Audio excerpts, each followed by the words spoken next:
অনেকদিন যাবত বাইক নিয়ে খুবই প্যারা খাইতেছি। চেইন পকেট থেকে প্রচন্ড পরিমাণ নয়েজ আসতেছে। রাইড করে কোনো মজা পাইতেছি না। লুগালে একটা মেকানিক দেখাইলাম, কিন্তু কোনো কাজই হলো না। আসসালামু আলাইকুম everyone, welcome to my another new motor blog. So শুরু করা যাক। লোকাল মেকানিকরা বলতেছে আপনার গাড়ির ইঞ্জিন খোলা লাগবে, আবার বলতেছে সব গাড়িতে এরকম নয়েজ আসে। বাইকে যদি টুকটাক কোনো সমস্যা হয়ে থাকে এমনি থেকে ভালো লাগে না, তার উপর আসতেছে আবার নয়েজ। যেহেতু তারা কোনো সমাধান দিতে পারলো না, যাওয়া লাগবে শোরুমে। আমার গাড়ি হলো সুজুকি শোরুম আছে ভালুকায়। আমরা রওনা দিলাম ভালুকার উদ্দেশ্যে।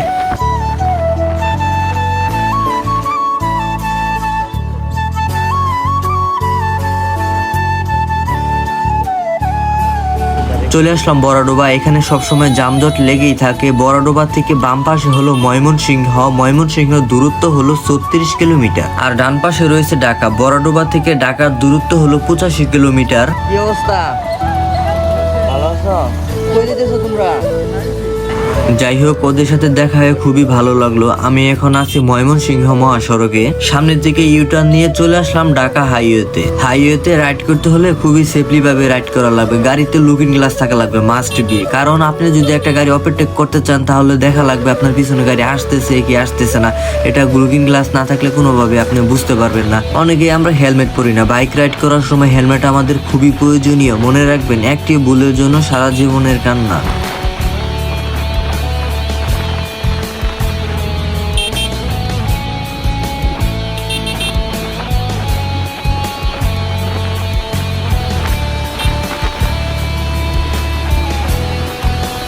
আমরা সুজুকি শোরুমের কাছাকাছি চলে আসছি। যারা বালুকা সুজুকি শোরুমে চেনেন না, বালুকা ঢুকার আগে হাতের বাম পাশে দেখবেন সুজুকি শোরুমটা। সো চলে আসছি আমরা সুজুকি শোরুমে। ওইবার বলে দিয়েছিল আমাকে আপনার গাড়ি ফ্রি সার্ভিসিং শেষ, পরের বার সার্ভিসিং করতে হলে টাকা দিয়ে সার্ভিসিং করা লাগবে। চলে আসলাম আমি কাউন্টারে এসে আমার গাড়ির বইটি দিয়ে বললাম যে দেখেন আমার কয়টা ফ্রি সার্ভিসিং আছে।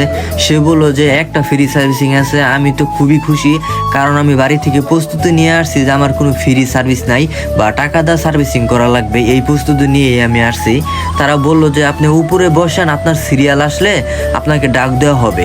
পরে আমি রিল্যাক্সে উপরে যাই বসে কিছুক্ষণ রেস্ট নিলাম। কিছুক্ষণ বসে থাকার পর আমার সিরিয়াল আসলো। এইবার যে আমার গাড়িটা সার্ভিসিং করতেছে, গত সময়ে এই বাইটাই আমার গাড়িটা সার্ভিসিং করছিল। সে খুব যত্ন নিয়ে গাড়ি সার্ভিসিং করে আর খুব ভালোভাবে কাজ করে। আমার কাছে খুবই ভালো লাগে তার কাজগুলো। আমার গাড়ি কি কি সমস্যা রয়েছে আমার কাছে জিজ্ঞেস করলো, আমি সবকিছু বললাম। আর যারা দক্ষ তাদেরকে এত কিছু বলা লাগে না, একটু বললেই তারা বুঝতে পারে।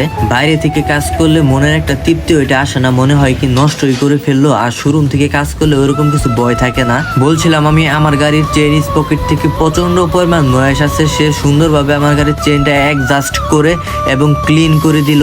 আর যারা আসলে দক্ষ তাদের কাজ দেখলে আপনি বুঝতে পারবেন যে তারা দক্ষ। যাক, আলহামদুলিল্লাহ আমার বাইক এখন ঠিক আছে। সো আজকের ব্লগটি এখানেই শেষ করছি। সবাই ভালো থাকবেন, সুস্থ থাকবেন। দেখা হচ্ছে অন্য একটি ব্লগে।